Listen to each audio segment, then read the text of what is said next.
Hi, welcome back to the workshop for the second episode of the Shed of Dreams ES335 build. In this episode I'm going to be preparing the timber for the top and the back of the guitar.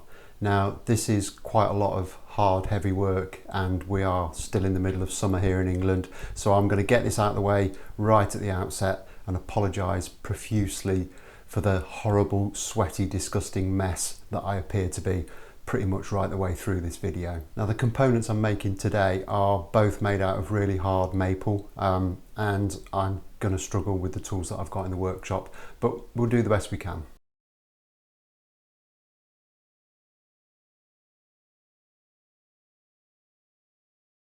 So since last time I've created the three templates that I'm going to need when I start to do the carve on the top and back. But before we get to that point, we actually need a top and a back, and that's going to involve breaking down this huge, great big chunk of maple. So what I need to do is cut two sections off here, just a little bit longer than this template. I need to trim about 2 inches off the edge of it because this is far too wide, 11 inches. I then need to split both of those boards down the middle, which will give me the two halves of the top and the back. The problem I'm going to have is I don't think my table saw will cut halfway through, even when I've narrowed this down. I don't think I've got a big enough blade capacity in that saw to totally split these in half. So at least some element of it is going to have to be done with a handsaw. But we'll cross that bridge when we get to it. So the first thing I'm going to do is get my circular saw out and just cut these two sections off.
Well, I don't think it helps that the blade in that saw is a little bit on the dull side, but that was tough going. That is some really, really hard maple. But we're through. So the next step is to get this onto the table saw and to just trim a couple of inches off the edge.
Now for me, one of the major drawbacks to working in such a small workshop is that you are kind of limited in the machinery that you're able to use.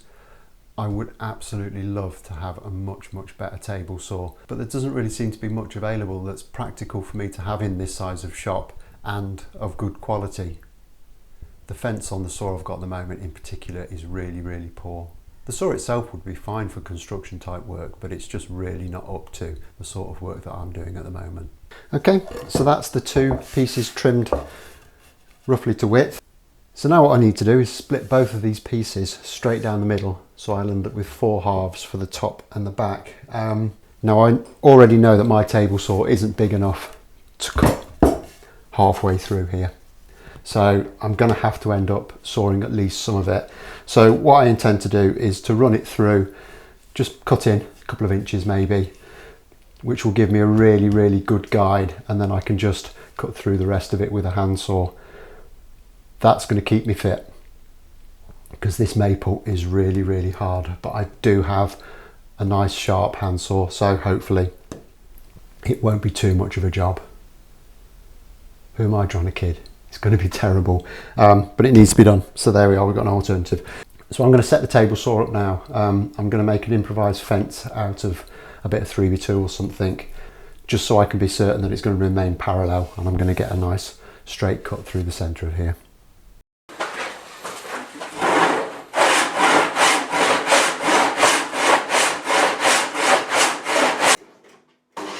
Now I wouldn't recommend anyone does this job this way. If you've got an alternative, like finding a local wood shop with the right equipment, let them do the heavy lifting. While this might look a little bit shonky, actually clamping this length of wood onto the table saw is probably better than the actual fence that came with the saw. It's terrible.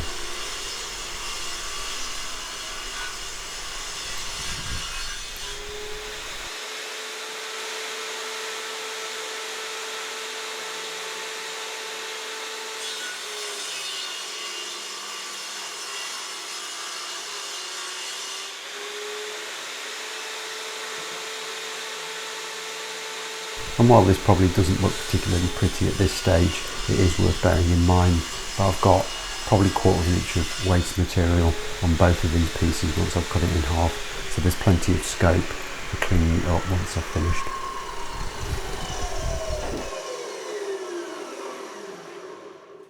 Okay, so I've cut through kind of just under 1/3 of the way from each side there, so I'm going to leave it at that now, because I really don't like using the saw in that setup too much. So I'm going to break out a handsaw and just slowly but surely work my way through this now.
Okay, so that's the first one sawn through. That was absolutely horrible.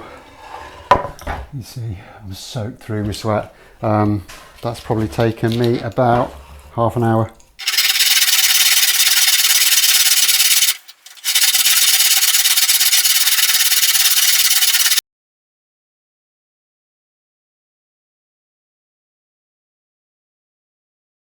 Okay, so that's the two boards split down the middle, but as you can see, it's not the cleanest way of doing this job.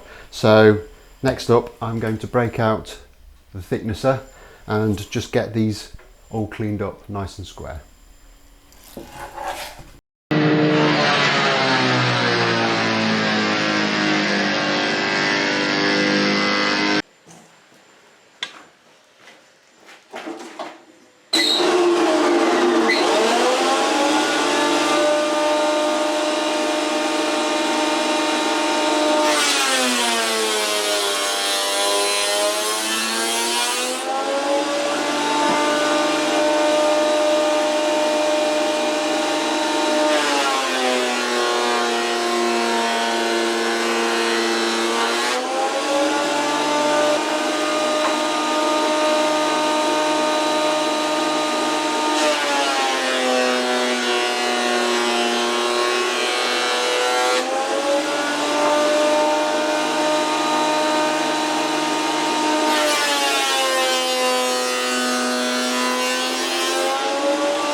Okay, so that's the 4 pieces of timber that I need for the top and the back.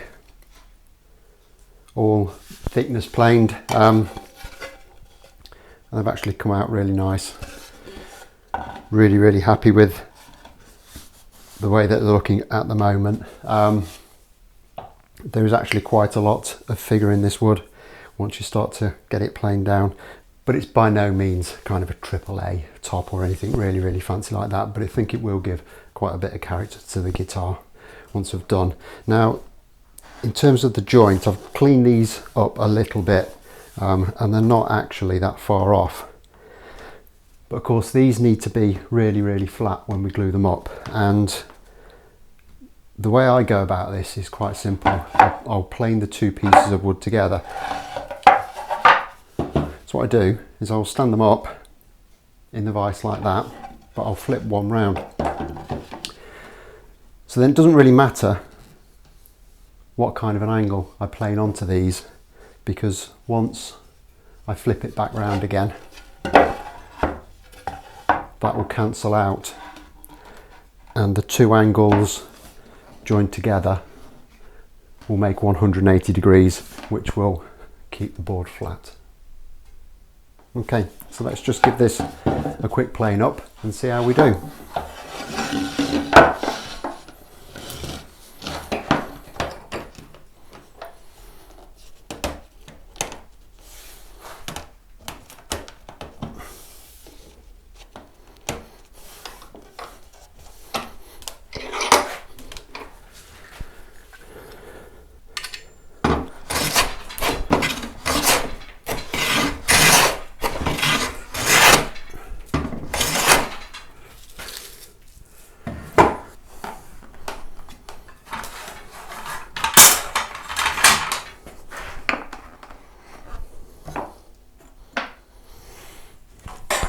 And that's gone together really nicely, and it seems to be laying really flat. So I'm just going to mark those where I want them to be joined together.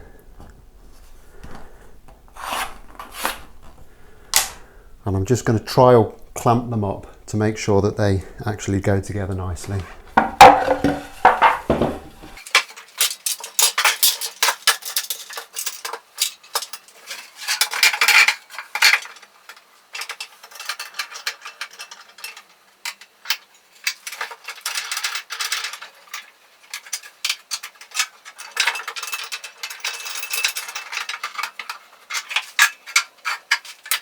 And that's not too bad at all. I am probably going to put some fairly chunky cawls on the two ends just to keep them straight. And it is also worth bearing in mind, a lot of the material on the top at least is going to get carved away.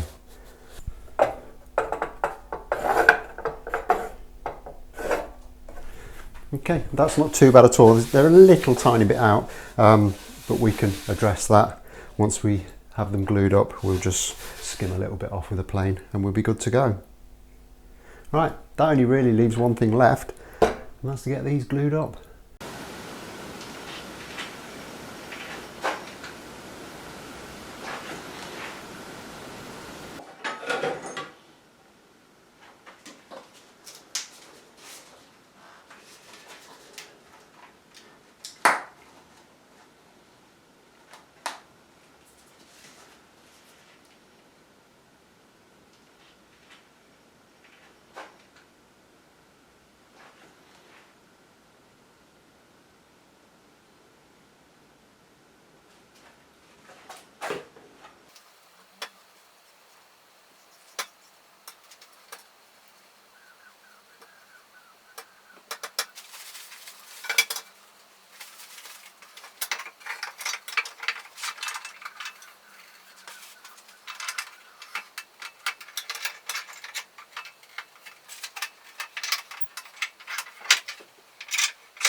And there we have the top and the back all glued up.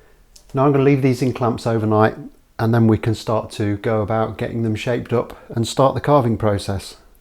But I'm going to leave that till next time. This has all been a bit of a mission today, especially in the weather conditions. It's just been really hot and horrible and uncomfortable. But I'm really happy with the outcome, and I think at the end of the day that's what we need to be concerned about. I'll be back in a couple of days' time when we'll start cutting these out and getting the preparation done for the carve. So don't forget to drop me a like if you've enjoyed this, subscribe if you haven't already done so, and I'll look forward to seeing you soon. Thanks a lot for watching. Bye bye.